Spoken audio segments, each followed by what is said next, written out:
Good afternoon, everyone. Thanks for joining us. My name is Tyler Hansen. I'm with Luxor One. I'll be moderating today's session, Beyond the Listing, Rethinking Marketing for the Modern Renter. As everyone in the room knows, renters have more information, more choices, and higher expectations than ever before. And because of that, marketing in multifamily has really evolved beyond simply the listing of the apartment, and it's now about the entire renter experience. So from the first digital touch point to the tour to actually living in the community. So that's what we'll talk about today. A few of the questions that we'll focus on, how multifamily marketing strategies are evolving, what actually builds trust with renters today, and how communities can stand out in a competitive and crowded market. Fortunately, we have a stellar group of leaders here that are thinking about these challenges every day. I'll ask each of the panelists to introduce themselves, their role, their company, and the scope of what they work on for their organization. So we'll start with you, Kim. Hi, I'm Kim Boland. I'm the SVP of Marketing at Ion Management. We're about 20,000 units, Pennsylvania, New Jersey, Maryland. I'm in charge of all marketing for the company, and our property is more BC class, and I think that's an interesting thing to focus on, what type of class of properties we each have, because, money is different, property is different, and I think that's important just to focus on. So all of our comments will be based off of really the type of businesses we have, so it's not all one size fits all. So important to note. All right. Next, we have Arthur. Good afternoon, everyone. I'm Arthur Kade. I am a co-founder in Kamelot Productions. We're a full-service production company based out of Philadelphia and New York, although our clients are nationwide. We are known for some of the most best-in-class and innovative drone content in the country. And one of our biggest verticals as a company is real estate, specifically multifamily. So excited to chat with all of these wonderful people and share some great insights with all of you. All right, Louisa. Hey everybody, I'm Louisa Butler. I'm VP of Customer Experience at Continental Properties. We are a multifamily developer and operator. We've got about 23,000 units, national. And my role specifically, I oversee our customer insights, of course, customer experience. And then a big part of what we do is really look at what the early product development needs to be. So thinking through what customers, what residents really need in their experience and what prospects need as they move through their experience. Hi, everyone. I am Nicole Jones. I'm the CMO at Veris Residential. We are based mostly in Jersey City, Port Imperial, Jersey, as well as Boston. We're an owner-operator of Class A luxury multifamily properties, and I oversee communications, marketing for the properties, but also at a corporate level. All right, thanks everyone. So we'll start at a high level.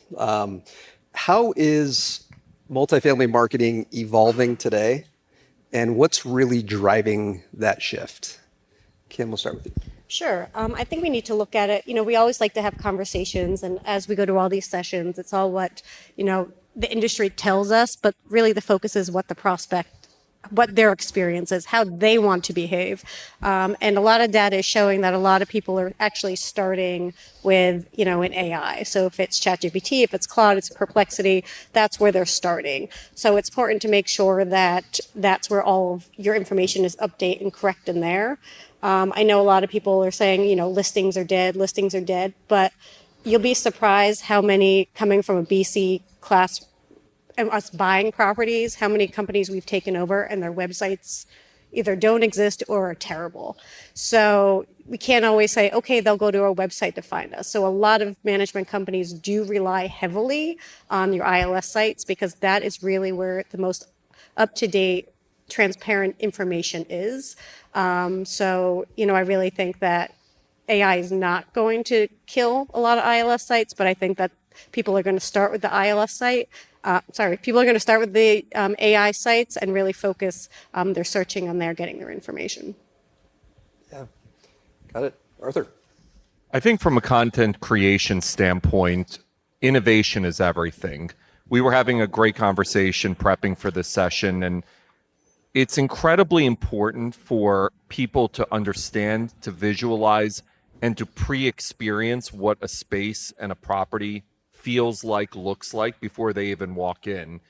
And being able to essentially, quote unquote, sell that experience to entice somebody is essential. So from a video and content creation standpoint, being able to relate that past something like Matterport or old and out of date, antiquated, traditional marketing experiences, which for me, I was looking for an apartment recently and I had to do Matterport. And I was like, after 5 seconds, like, what's happening here? I was about to throw my computer out the window. It's got to be easy. It's got to be enticing. It's got to be engaging. And within a few seconds, people need to feel like, is this something that I want to be part of? Can I see myself being here? What's the spatial awareness of what I'm seeing here? Is this really a big space? So what we're seeing is through innovation, drone technology has really become the communicator of showcasing spaces in a new and exciting way that's never been done before. And I think across the board, all of what we're dealing with, it's innovation. Kim had talked about AI and how that is reshaping the way you tell the story. From a video perspective, drone is really reshaping how people are able to experience that story before they even walk in a truly authentic and original manner. But just, CoStar just bought Matterport, so you have a little competition. Louisa, yeah. Okay, great. You all are going to hear me talk a lot about experience design and customer experience today, so I'm not going to take that angle for this to answer this question. I'm going to talk a little bit more about data for AI, and I think Kim really hit the nail on the head in terms of the chat GPTs of the world are going to need to be able to pull in more real-time data so that folks can actually action in that discovery search phase. And that's going to mean really getting our data infrastructures in place to be able to support that channel. And then also really focusing and doubling down on more real-time data, right? I mean, ultimately, that's something that we all try to strive for anyways, but it's going to be even more important as all of these agents are doing, AI agents are doing this work for prospects and, just making sure that that data is up to date and that it's really covering off on the breadth of what folks are really looking to understand about communities as they're searching. Yeah, and I would add that, it's changing so quickly that we're all adapting in real time and figuring out some of it. You're playing with something that is new. AI is new to all of us. So as you try to adapt and figure out how to feed this machine so that you are more relevant, you're going to learn new things. And at the end of the day, unfortunately, it all matters. So all your content out there, even the stuff that you're not technically in control of, people doing TikToks from their apartment, residents posting reviews and pictures, people going on Reddit threads and having conversations about your communities. All that stuff matters. So I hate to say that there's not one thing that, you should focus on all of it, I hate to say, unfortunately. But you should be monitoring all of that because the LLMs are constantly adapting and they're pulling from all this stuff. So if you have somebody who is moving into the area, they know nothing for us about Jersey City, but they're taking a job in the city in downtown, and they start talking to ChatGPT about, hey, I got this new job in New York City, where should I look? It's going to start pulling different neighborhoods and saying, oh, you should look at Paulus Hook, or because that's really close to transit. You could take one train ride, 2 stops and be in downtown. And then it starts pulling properties into that and telling them what's important to you. Oh, this place has a great gym. This place has, oh, you have a dog. Oh, this place has, dog parks, or it has parks for kids close by. So all of this stuff matters and you have to pay attention to all of it. For some of us, we have budgets where we can do professional photography and videography. Not everybody has those budgets, but there are ways that you can, get beautiful photography and videos. Just ask your residents to help you out. So we've run some successful campaigns getting user-generated content from our residents. We give them, 100 built points, and they're happy to send us pictures and give us content that helps create an authentic view of what living at our community is like. So you don't have to have a massive budget. You have to be creative, but you do have to pay attention to all the content that is out there. Yeah, thanks, Nicole, for that. That's a great lead-in as well. So, Kim, I'll start with you. But before a tour ever happens, which moments in the renter journey matter most with building trust, and how are those digital touch points shaping those decisions for renters? Yeah, so a lot of some stuff has been around for a while, but now as new products have come out, it's sort of integrating them all together. So interactive maps, was a great start just to actually see the property. From those maps, we do 3D tours, we do photos, if someone wants to see the dog park, we'll take a picture or a video of the dog park and we plug it into the map so you can actually, from your couch, from your toilet, wherever you're sitting, you can actually go and you can tour the property from wherever you are and really see it and the transparency. One of the projects we're really working on now to be super transparent so they can make the decision before they walk in the door is unit by unit. So I've been talking unit by unit tours for years. Originally I was talking to a company to come in and shoot every unit. My thought process, it'll take 5 to 10 years to shoot every property. Like, it's not happening. So we've sort of come down being like, we're just going to buy a gimbal and give it to our leasing consultants to walk around and go like this, because I can finish the tour, somebody moves out, and we take that and we now put it on our interactive maps. So somebody can tour directly from there. Those in return, if you work with your ILS vendors, they can actually put that on the ILS site. On top of that, fees. We all love fees so much. Talk about that nonstop. Is the transparency of fees I've been adding to websites. It's a monstrous project. I'm sure we've all sat in panels about fees, but once you get that, having that calculator on your website is really makes the experience. So, provide everything up front, and then, you have more qualified leads coming in the door. Yeah. Yeah, the value of video and really being able to build that pre-experience for the customer is essential, because with these buildings, I can't even begin to imagine with the interior designers, the architects, the construction companies, the actual thought that goes into how these buildings are laid out, the interconnectivity between the different spaces, what is inside depending on the class of the building, what is inside those buildings. Is it a Class A building with a gym and a dog park and 18 other amenities, or is it a Class B and C buildings where you begin to see less and less amenities? Being able to really draw that out for the consumer and showcase to them, how does this all look? How do you experience all this? So a lot of these buildings, especially when you're looking at the Class A and Class B properties, you'll have a lot of times a main floor. And in that main floor, rooms will be interconnected. You'll have like a lobby with a fireplace, then a pool room, then a mail room, then an exit to an external pool. And being able to showcase to people, here's what this would look like if you were just walking the space in an organic and authentic way is essential. And that's where video plays an important role in bringing that experience to the customer and building trust. But to come back to something that Kim had mentioned earlier, it still has to be authentic. It has to match up with what the actual property is. Because one of the dangers I'm sure all of you guys face is overselling or misrepresenting what the property actually is. And all of a sudden you have this gorgeous Ritz-Carlton style video and someone shows up and they're like, this ain't the Ritz-Carlton, what's happening here?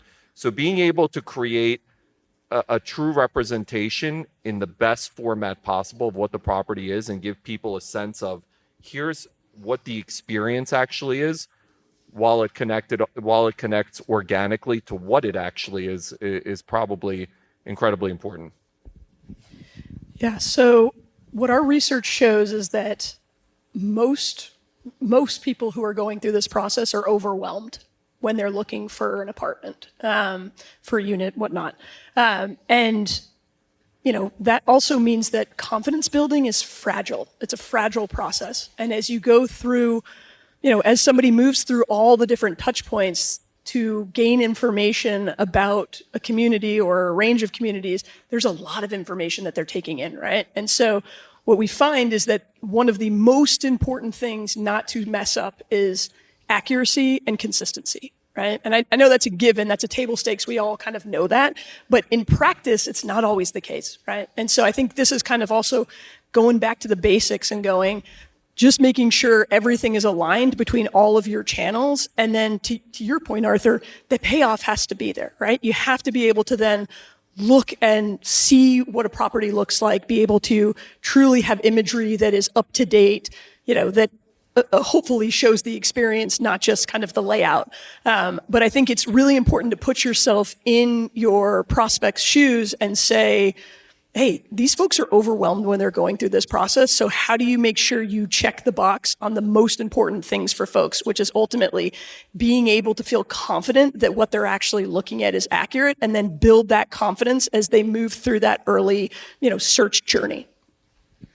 Yeah, one of the things we were talking about in our prep for this session is we were talking about a lot of times there's a business need and we think we need something, so we force it down and we create things for ourselves as a business, as opposed to looking at what the customers actually want and sort of understanding how do they need to reach us? What information do they need? And for us at Veris, it's been really important to, especially since COVID, to meet the renters where they are. So we're doing all of the things, however they want to tour, we make that available to them. But that means that you have a lot more channels that you need to be paying attention to. You need to constantly be nurturing, especially because AI is embedded in all of those. So it means that you can't just set something and forget it. You can't just, set up your virtual tours and they're fine, or you can't just set up your self-guided tours and expect that that's going to be fine. So you really have to focus on nurturing those touch points all along the way. And it's interesting that you mentioned, just how people feel about the moving experience. One thing I learned many years ago in doing focus groups is that no matter why people are moving, whether it's a terrible reason like a divorce or a death, or it's a great reason like they've had a child and they need a bigger apartment, it's always stressful and they're always stressed out. And it's it's with their car buying, where it's just like you need to do it, you want to do it, but you don't actually want to go through that process.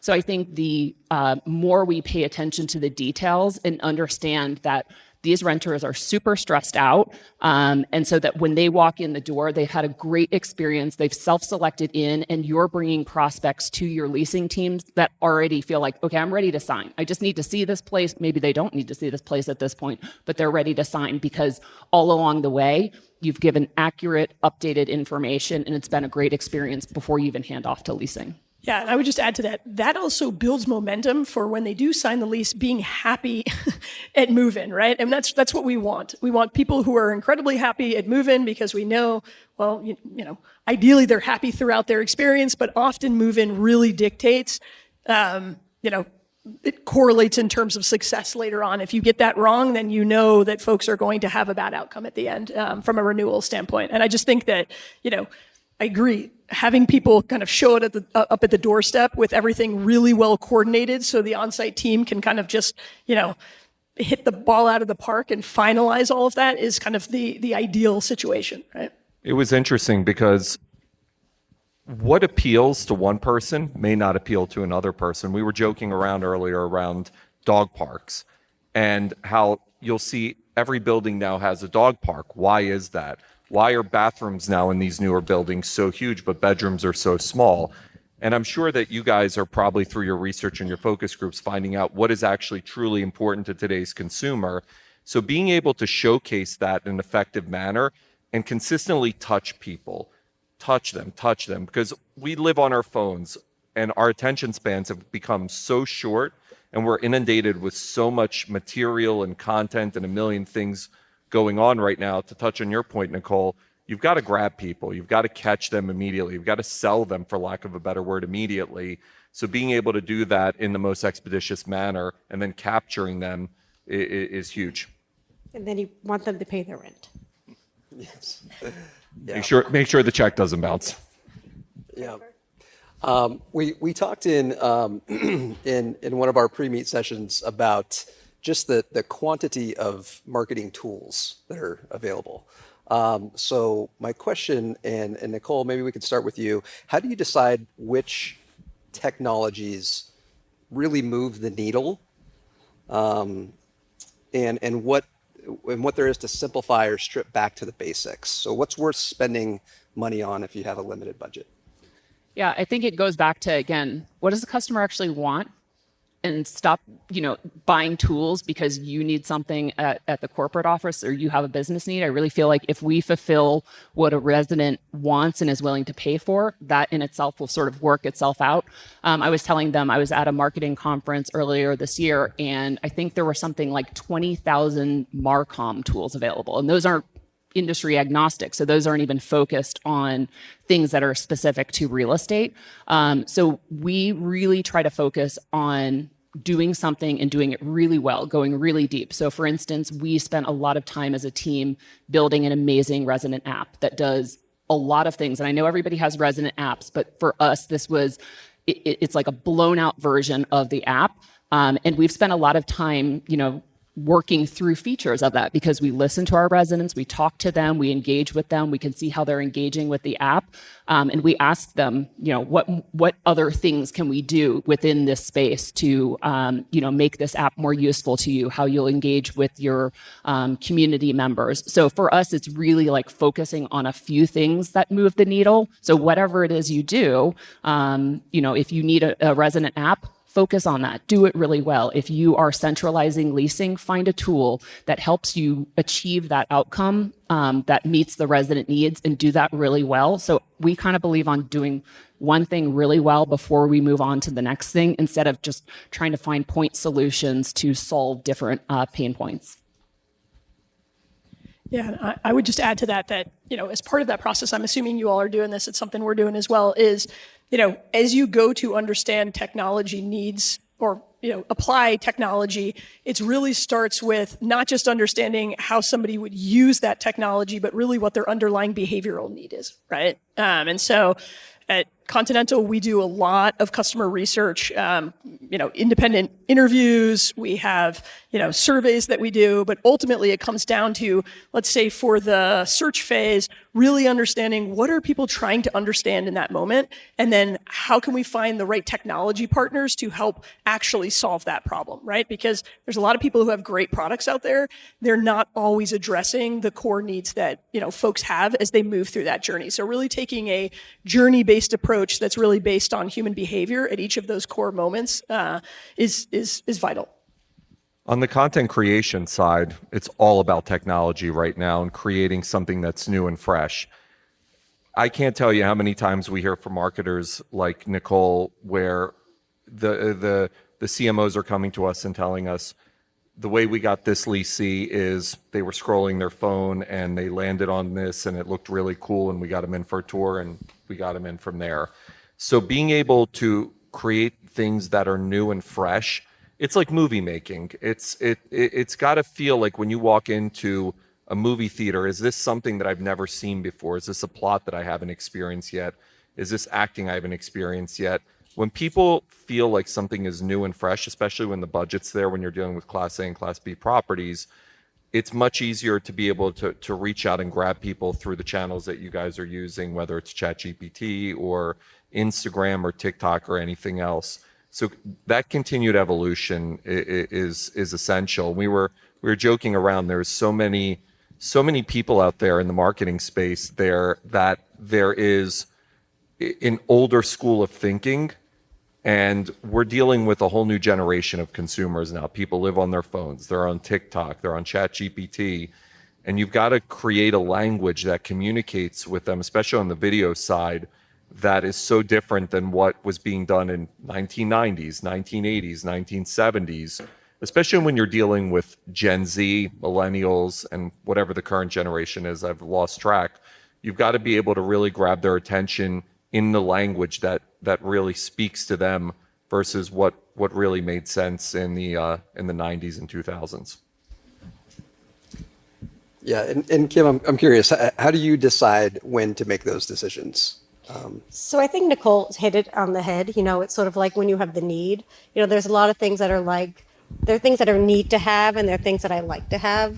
Things that you need to have, you have to implement. Things that you like to have is when you have a really good leasing year and you have money, right? This is not the year for that. So anybody who's selling a product in here that's nice to have, you might not, at least for my company, be getting a deal really quickly. But I think that it comes down to, and one important thing is that we do look for a lot of products that are when it is need to have, but if you don't have an API with our particular PMS system, unfortunately, I can't talk to you. I can, but I'm wasting your time, I'm wasting my time. So that's a huge thing. Another thing we were sort of discussing, if we have an inkling you're going to sell your product to another big company, we don't want to talk to you either, right? Because a lot of times you start with really great products, which are niche they're great. You know, the customer service is amazing. We're super excited. We love you, you love us. And then suddenly you sell to, a big company and the entire thing just disappears. And then we have to cancel and then find the next product. So I think those are really important things for suppliers in the room, even to note that if you don't have an API, wait till you have the API with what product a company we're using, or if you're going to sell, just be upfront about it, because it truly is, from our point of view, when we create that relationship with a vendor and then you sell, it's the most it really is heartbreaking, because you create like a relationship and then it is a product that we needed and then we have to find something else. So that's for my supplier friends in the room. I will add to that, though, it's really exciting the last 5 years that all these technology companies have come into our space, because I think we've known for a long time that our industry has felt very behind and sort of has been allowed to be behind for so long. So it really is exciting that, companies like Uber and Uber Eats and all of these things have really propelled us and brought new companies into our space. But to Kim's point, we build relationships with the vendors, and we are giving feedback and we're hoping to improve the product. But it is important to us that those vendors still maintain their entrepreneurial spirit for as long as they can, so that when we're investing time and giving feedback and helping change and adapt their product, that it's not all of a sudden going to be sold into a big company where, unfortunately, a lot of times innovation stops. So for like us, that innovation is really, really important. Yeah, I love that. I think that's such an important point. What is that partner's strategy for their business? How is that going to play into your strategy, and what are the potential liabilities there? Yeah, great topic. We'll switch gears. So for the group, what decision have you made recently that reflects how technology has elevated marketing's role in shaping brand, trust, and long-term relationships? Not just driving leases, but specifically those long-term relationships.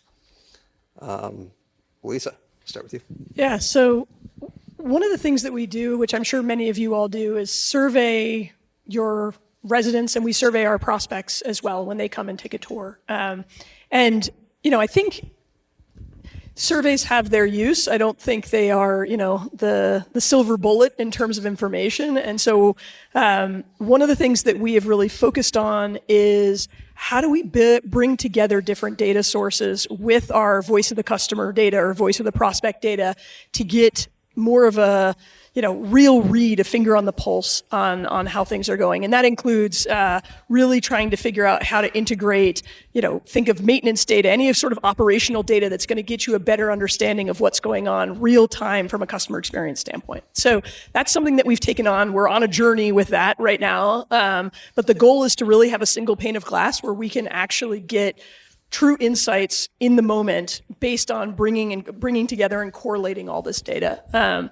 And the one other thing I'll say about this is, as you go about doing these types of technology decisions, part of it is figuring out how to pilot different things, right? And I think in our industry, at least in talking to some peers, we do a lot of pilots, but sometimes it's like pilot paralysis almost, like there's just death by pilots. And so one of the things that we look to do is really get clear success metrics in place when we are starting something new. And that means that it's kind of whether you get your scorecard or whatnot, but it's really framing up, that test and learn process and making sure you have a clear framework for when is this going to end? When are we going to know whether this is successful or not? Are we getting the data and insights that we need from this so that it doesn't go on and on and on and on, right? Because when those things go on and on and on, it effectively takes time from your teams. And ultimately what you want to be able to do is go, was this successful? Was this not? For what reason? Let's keep going, right? So as we go on this journey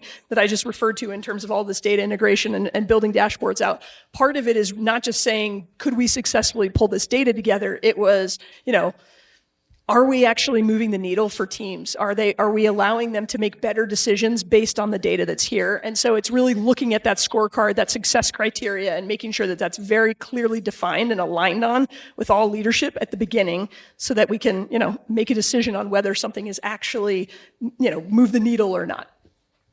Yeah, and I'm going to pile on there and just say that success should not mean that it's perfect. Yeah. So, I think a lot of times we work on something, we pilot it, and it's like we won't move on deploying it to our entire portfolio because it's not 100% perfect. And what we have found is that, let's go ahead and push it. It's pretty good. And pretty good sometimes is better than not existing at all, especially if it falls into that need bucket that Kim talked about. So getting it out there and knowing that you can continue working with your vendor partner to make it hopefully get to perfection, but don't allow perfection to stop you from pushing it portfolio wide.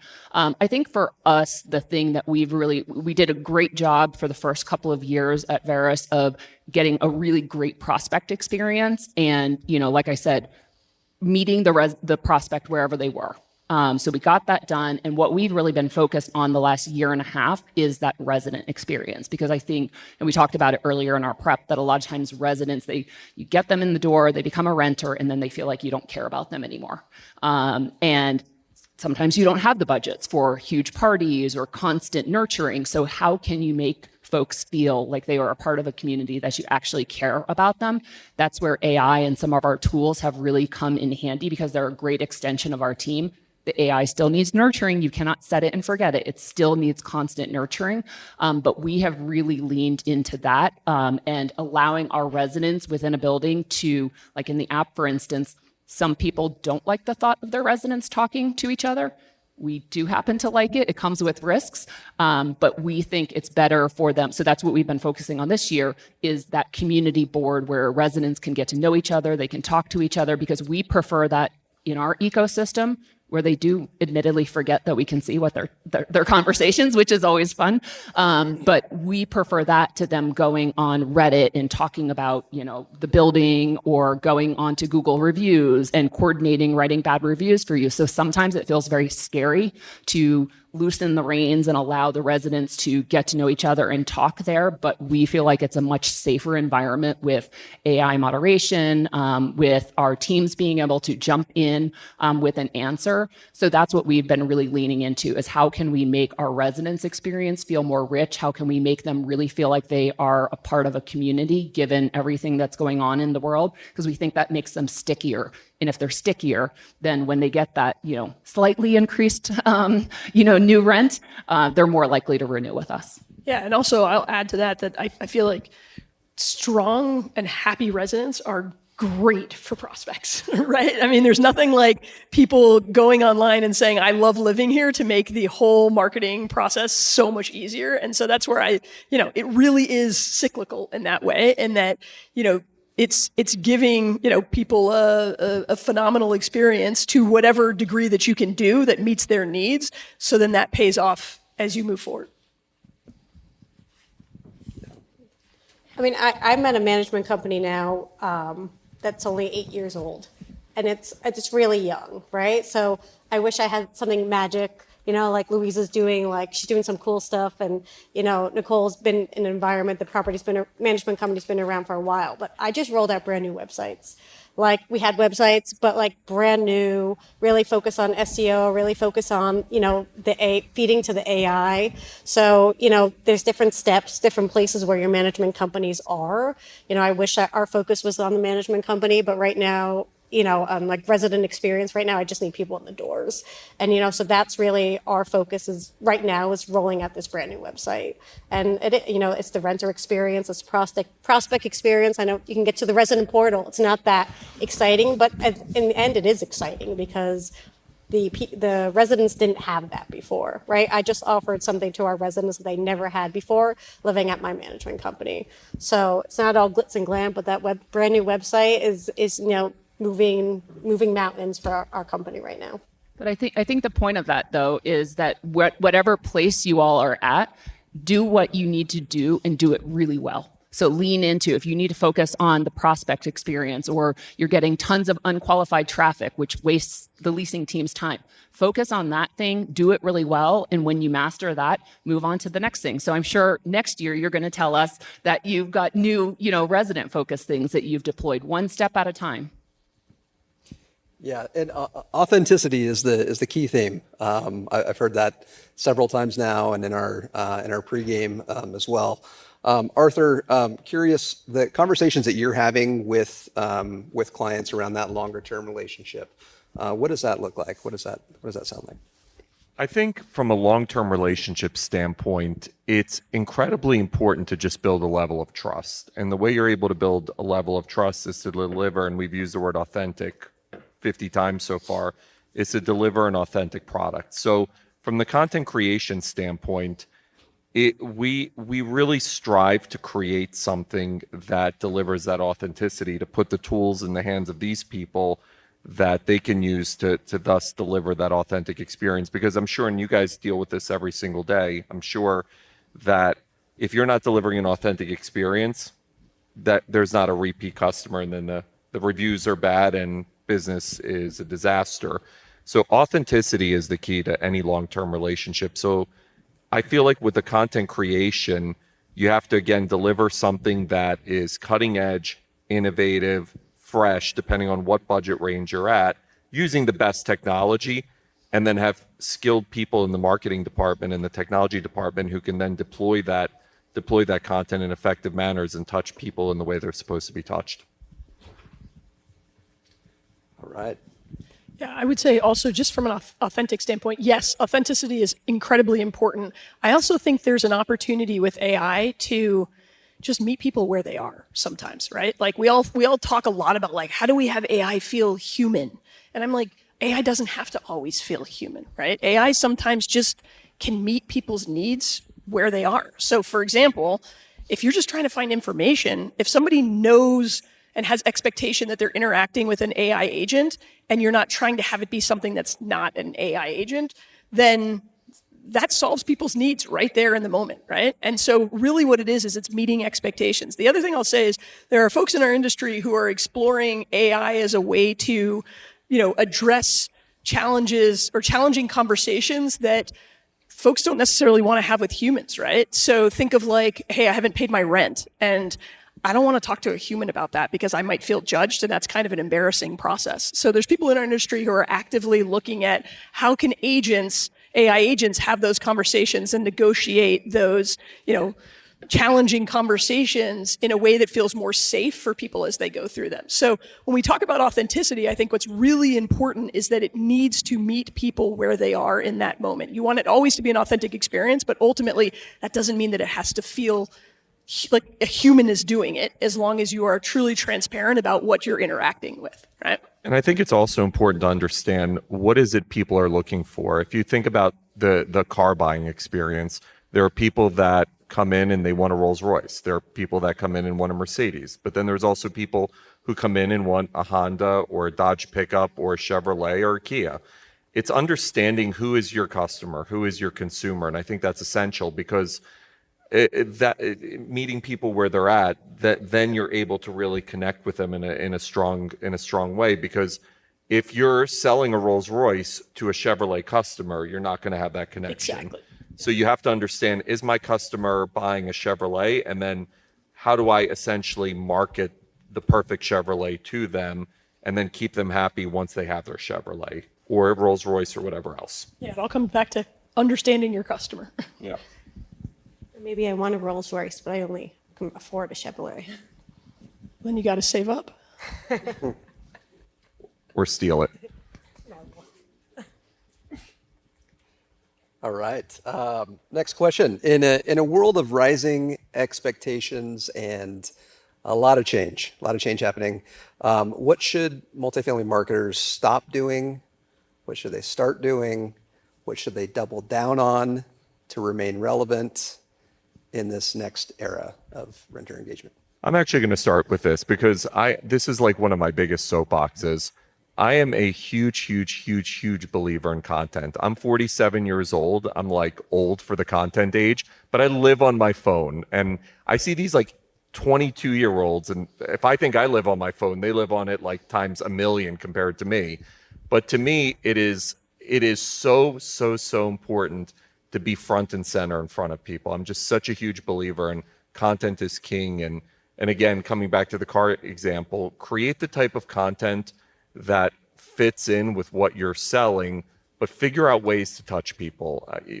Be on TikTok, be on Instagram, have a beautiful website with the right type of imagery, both photo and video, so that when people discover you, you're representing yourself correctly, and you have a product that really explains to people and tells the narrative and the story of who you are, so that you can catch them immediately. Because again, everyone's so ADD. We've got our hands in 6 million things at a time. So that 3-second burst where you've got somebody's attention, I believe you've got to capture them. So in my mind, I'm just a big believer, double down on content. We hear it from all the time from our clients is content ROI is driving ROI, and I'm a huge, huge believer in that. It was stop. What should we stop doing? Yeah, start doing, stop doing, and double down on. Back to the authenticity and stop trying to be perfect, but try to be everywhere. Try to have content everywhere.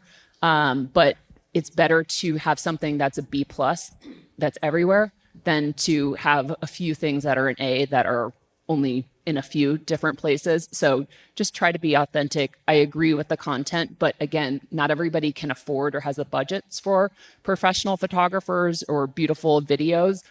You can get your residents to participate. The iPhones are amazing now. They take, really good photos. So if you have a $200 marketing budget for a property, somebody can take a photo of that. It's better to have something out there that the prospective resident can see than not to have something. Yeah, I'm biased because I'm a customer experience designer, but I would say I'm going to answer the double down piece. Double down on experience design, right? So historically, I think we've focused a lot on the physical product and amenities and service of on-site teams as we do our marketing. I think the experience design, so really thinking about that overall experience that you're providing, that lifestyle that you're providing. Folks want to not just understand what the four walls are and what what room they're going to be in and their layouts. They really want to understand how living at communities is going to shape their daily life and make their daily life better. And what that means is ultimately being able to really tell a story about the experience they're going to have, right? And so content clearly plays into that. But I think that the thinking through of amenities, for example, in a way that really ties to the lifestyle that people have, or the thinking of how can you actually drive greater convenience, for example, for people, right? That's about affecting their daily life. And so one of the things that we're exploring right now is a virtual healthcare amenity, right? Which includes like urgent care and as well as mental health support. And part of that is that we're kind of tying it all together with a theme of convenience and care. And that's about us thinking really about, you don't want to have to go into the doctor's office. You want to be at home and be able to call your provider right up and easily do that. And that's about how you tie in convenience and really make it so this is about the larger experience that we're providing for our customers and our residents, right? And what we're finding with that one is ultimately that, it's not the only reason people are renting with us, but it's a differentiator. And I think that experience design piece is really about how you create differentiation in a really crowded market. I actually love that point. More than ever, I feel like multifamily communities are like your miniature neighborhood, for lack of a better word, where when you think about what was the dream in the 1950s, you were in suburban America and you had 2 acres and you were in this gorgeous neighborhood. I feel like we're seeing a truly unique era where people, especially younger demographics, they're moving into these communities where everything is at their fingertips and they're connecting to it all. And I think being able to really bring that to people where, especially post-COVID, COVID was such a game changer for all of our lives in terms of all of a sudden you're at home and you're like, what do I do? And having everything at your fingertips in these multifamily communities, I think it is so important to be able to make people envision that and help them understand that this will be your lifestyle. This is now your miniature neighborhood. Everything is right there for the taking right in front of you versus you have to get in a car, especially in metropolitan cities. When you deal with suburban multifamily, it can be kind of a whole different animal. But as someone who lives in a metropolitan area and experiences that, having everything in my fingertips is freaking awesome. Right. Kim, start doing, double down. I wish that everything was at our fingertips, but some places like Montgomery County, Maryland, you don't have anything at your fingertips. So, you also have to see what properties you have, garden style, we're in the middle of town. So you also have to work with what you have. I'm doubling down, on my AI, just focusing on where it's coming through, what platforms people are searching on. We have reports that say, okay, this percentage is on Perplexity, this percentage is on ChatGPT, et cetera. So just really looking how people are searching. So that's really a focus. It's easy. There's easy platforms. It's really where my focus is. I know we're out of time. Yeah. Yep. We're running up on time. So I think one thing that came through clearly today is that, the communities that are going forward, that are the ones that are going to win, are the ones thinking about marketing, technology, and customer experience, resident experience as one connected strategy. And yeah, want to thank our panelists for their expertise, and thank you everyone today for showing up.